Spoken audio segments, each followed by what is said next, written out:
ಆನೆ ಇರ್ಬೋದು, ದಿಲ್ಲಿಗಳಲ್ಲಿ ನಡೀತಾ ಇದ್ದಾರೆ. ಹುಲ್ಲು ಗಿಡ ಗಂಟೆಲ್ಲ ತೆಗೆದು ಕಲ್ಲು ಸುಮಾರು 300 ರಾಮಪ್ಪ ಅಂತ ಇದ್ದಾರೆ ಅವರು. ನಾವು ಈಗ ಇವನೇ ಜೋಳ ಬೆಳೆ ಹಾಕಿದ್ದಾನೆ, ನಾವೆಲ್ಲ ಇದು ಮಾಡ್ತೀವಿ. ನಮಗೆಲ್ಲ 50,000 ಬರ್ತಿದ್ದಾರೆ ಜಮೀನುಗಳಿಗೆ ಬಂತು. ದಯವಿಟ್ಟು ಯಾವುದೇ ಆಮಿಷಕ್ಕೆ ಒಳಗಾಗದಂಗೆ, ಯಾವುದೇ ಪ್ರಬಲಕ್ಕೂ ಒಳಗಾಗದಂಗೆ ಈ ರೈತರನ್ನು ನೀವು ಹಾಕೋಬೇಕು ಅಂತ ಹೇಳ್ಬಿಟ್ಟು ಮನವಿ ಮಾಡ್ತೇವೆ. ಈ ಪ್ರಪಂಚದಲ್ಲಿ, ಈ ಭಾರತ ದೇಶದಲ್ಲಿ ಮಾತ್ರ ರೈತರು ಇವತ್ತು ಈ ದೇಶಕ್ಕೆ ಅನ್ನ ಕೊಟ್ಟರು. ಅವರು ಬೆಳೆ ಬೆಳೆದು ನಷ್ಟ ಆಗಿ ಸುಸ್ತಾಗಿ ಈ ಆಡಳಿತ ವ್ಯವಸ್ಥೆಗೆ ಬೇಸತ್ತು. ಗೌರಿಬಿದನೂರು ತಾಲೂಕು ಕಚೇರಿಯಲ್ಲಿ 1 ಎಕರೆ ಜಮೀನು ಖಾತೆ ಮಾಡಲು 40,000 ರೂಪಾಯಿ ಲಂಚ ತೆಗೆದುಕೊಳ್ತಾರೆ ಅಂತ ರೈತ ಮುಖಂಡರು ಆಕ್ರೋಶ ವ್ಯಕ್ತಪಡಿಸಿದರು. ನಗರದ ಹೊರವಲಯದ ಆಡಳಿತ ಸೌಧ ಮುಂದೆ ರೈತ ರಕ್ಷಣಾ ಸೇನೆ ವತಿಯಿಂದ ಪ್ರತಿಭಟನೆ ನಡೆಸಿ ಮಾತನಾಡಿದ ರಾಜ್ಯಾಧ್ಯಕ್ಷ ಆದಿಮೂರ್ತಿ ರೆಡ್ಡಿ, ಫಾರ್ಮ್ ನಂಬರ್ 53, 57 ಅರ್ಜಿ ಹಾಕಿರುವ ರೈತರಿಗೆ ಸಾಗುವಳಿ ಚೀಟಿ ನೀಡುವ ಮೂಲಕ ರೈತರಿಗೆ ಅನುಕೂಲ ಮಾಡಿಕೊಡಬೇಕು. ರೈತರ ಜಮೀನುಗಳಿಗೆ ದಾಖಲೆಗಳಿಲ್ಲದೆ ನರಕ ಯಾತನೆ ಅನುಭವಿಸುತ್ತಿದ್ದಾರೆ ಹಾಗೂ ರೈತರಿಂದಲೇ ಕಾರ್ಖಾನೆಗಳಿಗೆ ಕಚ್ಚಾ ವಸ್ತುಗಳು, ರೈತರಿಲ್ಲದೆ ಇದ್ರೆ ಕಚ್ಚಾ ವಸ್ತುಗಳು ಸಿಗ್ತಿರಲಿಲ್ಲ. ಆದ್ದರಿಂದ ಕಾರ್ಖಾನೆಗಳಲ್ಲಿ ಸಿಎಸ್ಆರ್ ಅನುದಾನದಲ್ಲಿ ಪ್ರತಿ ಕಾರ್ಖಾನೆಯಿಂದ ಕನಿಷ್ಠ 10 ಕುಟುಂಬಗಳಿಗೆ ನೆರವು ನೀಡುವ ನಿಟ್ಟಿನಲ್ಲಿ ರೈತರಿಗೆ ಅನುಕೂಲ ಮಾಡಿಕೊಡಬೇಕು. ರೈತರು ಬೆಳೆಯುವ ಬೆಳೆಗಳಿಗೆ ಬೆಂಬಲ ಬೆಲೆ ಸಿಗದೆ ರೈತರು ನರಕ ಅನುಭವಿಸುತ್ತಿದ್ದಾರೆ. ರೈತರು ಉಳಿದ್ರೆ ದೇಶದ ಉಳಿವು, ರೈತರು ಇಲ್ಲದೆ ಇದ್ರೆ ದೇಶದ ಅಭಿವೃದ್ಧಿ ಶೂನ್ಯ. ತಾಲೂಕು ಕಚೇರಿಯಲ್ಲ, ದಲ್ಲಾಳಿಗಳ ಕಚೇರಿಯಾಗಿದೆ. ತಾಲೂಕಿನಲ್ಲಿ ರೈತರ ಹೊಲಗಳಿಗೆ ಹೋಗಲು ವ್ಯವಸ್ಥಿತವಾದ ರಸ್ತೆಗಳಿಲ್ಲದೆ ರೈತರ ಗೋಳು ಕೇಳೋರಿಲ್ಲ. ತಾಲೂಕಿನಲ್ಲಿ 1999ನೇ ಸಾಲಿನಿಂದ ಸುಮಾರು 8,500 ಅರ್ಜಿಗಳು ತಾಲೂಕು ಕಚೇರಿಯಲ್ಲಿ ಪೆಂಡಿಂಗ್ ಇವೆ. ಕೇಳಿದ್ರೆ ಏನೋ ಒಂದು ಸಬೂಬು ಹೇಳಿ ಅಧಿಕಾರಿಗಳು ಕಳಿಸ್ತಾರೆ. ತಾಲೂಕಿನಲ್ಲಿ ಹಾಲಿ ಮತ್ತು ಮಾಜಿ ಇಬ್ಬರು ಸೇರಿ ಡಬಲ್ ಇಂಜಿನ್ ಸರ್ಕಾರ ಇದ್ದಂತಿದೆ. ಈ ಡಬಲ್ ಸರ್ಕಾರದಿಂದ ತಾಲೂಕಿನಲ್ಲಿ ಸಾರ್ವಜನಿಕರಿಗೆ ಯಾವುದೇ ರೀತಿಯ ಅಭಿವೃದ್ಧಿ ಕಾರ್ಯಗಳು ನಡೀತಾ ಇಲ್ಲ. ತಾಲೂಕು ಕಚೇರಿಯಲ್ಲಿ ಭ್ರಷ್ಟಾಚಾರ ತಾಂಡವವಾಡ್ತಿದೆ. ಆದರೆ ಜನಪ್ರತಿನಿಧಿಗಳು ಹಾಗೂ ಮೇಲಾಧಿಕಾರಿಗಳು ಜಾಣ ಕುರುಡು ನೀತಿ ಅನುಸರಿಸುತ್ತಿದ್ದಾರೆ. ತಾಲೂಕಿನಲ್ಲಿ ಗೋಮಾಳ ಜಮೀನುಗಳನ್ನು ಬಲಾಢ್ಯರು ಒತ್ತುವರಿ ಮಾಡಿಕೊಂಡಿದ್ದಾರೆ.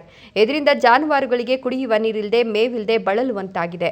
ಆದ್ದರಿಂದ ಗೋಮಾಳ ಜಮೀನುಗಳನ್ನು ಸ್ವಾಧೀನ ಮಾಡಿಕೊಂಡು ರೈತರಿಗೆ ಅನುಕೂಲ ಮಾಡಿಕೊಡಬೇಕು. ನಿಜವಾದ ರೈತರು ಯಾರು ಕಡಿಮೆ ರೈತರು ಇಲ್ಲ, ಬಂಡವಾಳ ಶಾಲೆಗಳು ಯಾರೂ ಇಲ್ಲ.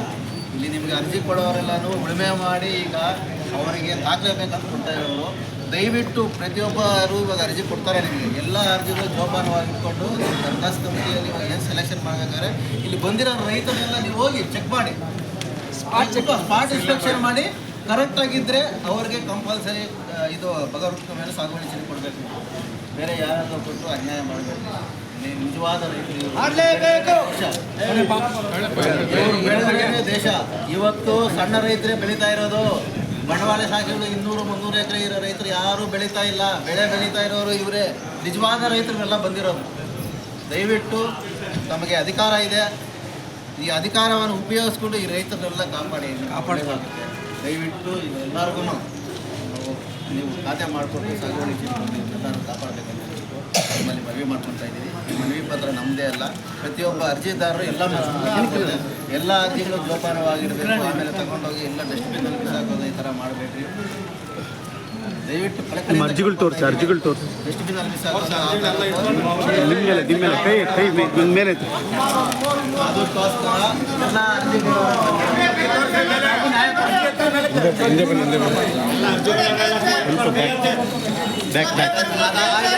ಸ್ವಲ್ಪ ಹಿಂದೆ ಅಡ್ಡ ಬರಬಾರ್ದು ಹೇಳಿದ್ವಿ. ಆಮೇಲೆ ಅದಕ್ಕೋಸ್ಕರ ನಾವು ಮನವಿ ಮಾಡ್ತಾ ಇರೋದು, ಈ ಅರ್ಜಿಗಳಿಗೆ ನ್ಯಾಯ ಸಿಗಲಿಲ್ಲ. ಸರ್ವೆ ಕಚೇರಿಯಲ್ಲಿ ಸಿಬ್ಬಂದಿಯ ಕೊರತೆಯಿಂದ ಯಾವುದೇ ಕೆಲಸಗಳು ನಡೆಯದೆ ರೈತರು ಗೋಳಾಡ್ತಿದ್ದಾರೆ ಅಂತ ಹೇಳಿದರು. ಪರಿಸರವಾದಿ ಚೌಡಪ್ಪ ಮಾತನಾಡಿ, ತಾಲೂಕಿನಲ್ಲಿ ರಾಜಕೀಯ ಬಿಟ್ಟು ಒಂದಾಗುವ ಮೂಲಕ ರೈತರ ಸಮಸ್ಯೆಗಳಿಗೆ ಸ್ಪಂದಿಸಬೇಕು ಅಂತ ಹೇಳಿದರು.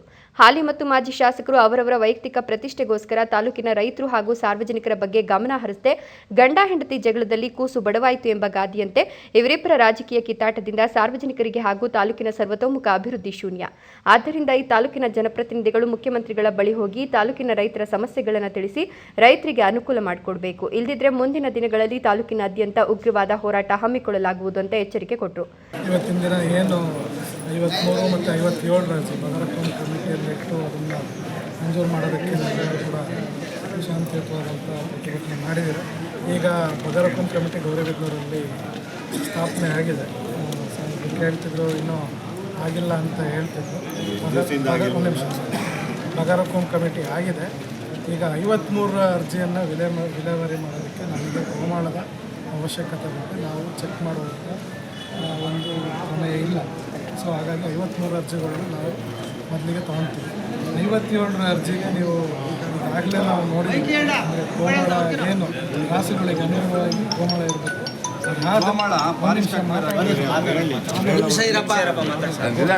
ರಾಸುಗಳಿಗೆ ಅನುಗುಣವಾಗಿ ಏನು ಗೋಮಾಳ ಅವೈಲಬಿಲಿಟಿ ಇರಬೇಕು, ಆ ಅವೈಲಬಿಲಿಟಿ ಬೇಸಿಸ್ ಮೇಲೆ ನಾವು ನೆಕ್ಸ್ಟ್ ಡಿಸಿಷನ್ಸ್ನ ತಗೋಬೇಕಾಗಿರುತ್ತೆ. ಇವತ್ತಿನ ದಿವಸ 57ರ ಬಗ್ಗೆ ನಾನು ಕೂಡ ಇದನ್ನು ಹೇಳೋಣ. ಆಮೇಲೆ ಯಾವ್ಯಾವುದು 53 ಅರ್ಜಿಗಳು ಕ್ಯಾನ್ಸಲ್ ಆಗಿರಲ್ಲ, ಯಾವುದಾದ್ರು ಕಮಿಟಿ ಬಿಟ್ಟು ಕ್ಯಾನ್ಸಲ್ ಆಗಿರಲ್ಲ, ಅಂಥದ್ದನ್ನು ಪ್ರೋಸೆಸ್ ಮಾಡಬೇಕು. ಈಗ MLA ಸಾಹೇಬರು ಕೂಡ ಕಮಿಟಿ ಫಾರ್ಮ್ ಮಾಡೋಕ್ಕೆ ಮುಂಚೆಯಿಂದಲೂ ಕೂಡ ಫಾಲೋಅಪ್ ಮಾಡ್ತಿದ್ದಾರೆ ಇದ್ರ ಬಗ್ಗೆ. ನಾವು ಬಗರಕೊಮ್ಮಲ್ಲಿ ಕಮಿಟಿಲಿ ಏನು ಅರ್ಜಿಗಳಿಗೆ ಯಾವ್ಯಾವ ಡೆಲಿವರಿ ಮಾಡ್ಬೋದು ಅದನ್ನೆಲ್ಲ ರೆಡಿ ಮಾಡ್ಕೊಂಡು ರೈತರಿಗೆ ನಾವು ಇಲ್ಲಿವರೆಗೂ ಯಾವುದೇ ರೀತಿಯಾದ ಇದನ್ನು ಭೂಮಿಗಳನ್ನ ಕೊಡೋದಕ್ಕೆ ನಾವು ಇನ್ನೂ ಸ್ಟಾರ್ಟ್ ಮಾಡ್ಕೊಂಡಿದ್ದೀವಿ. ಅವರು ಕೂಡ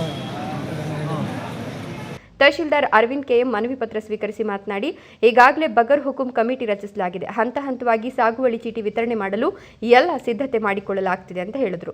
ಇದೇ ಸಂದರ್ಭದಲ್ಲಿ ಮುಖಂಡರಾದ ಯೋಗೀಶ್, ಆನಂದರಾಮ್, ತಿಪ್ಪಣ್ಣ, ನರಸಿಂಹರೆಡ್ಡಿ, ಸೋಮಶೇಖರ್ ರೆಡ್ಡಿ, ವೀರಭದ್ರಪ್ಪ, ನರಸಿಂಹಮೂರ್ತಿ, ರಾಜೇಶ್, ರಮಣರೆಡ್ಡಿ, ಮಧುಸೂದನ ರೆಡ್ಡಿ, ರಮೇಶ್ ನಾಯಕ್, ಆಗ್ನೇಶ್, ಸುಮಿತ್ರಾ, ಲಕ್ಷ್ಮಮ್ಮ ಇನ್ನೂ ಅನೇಕ ಮುಖಂಡರು ಹಾಜರಿದ್ದರು.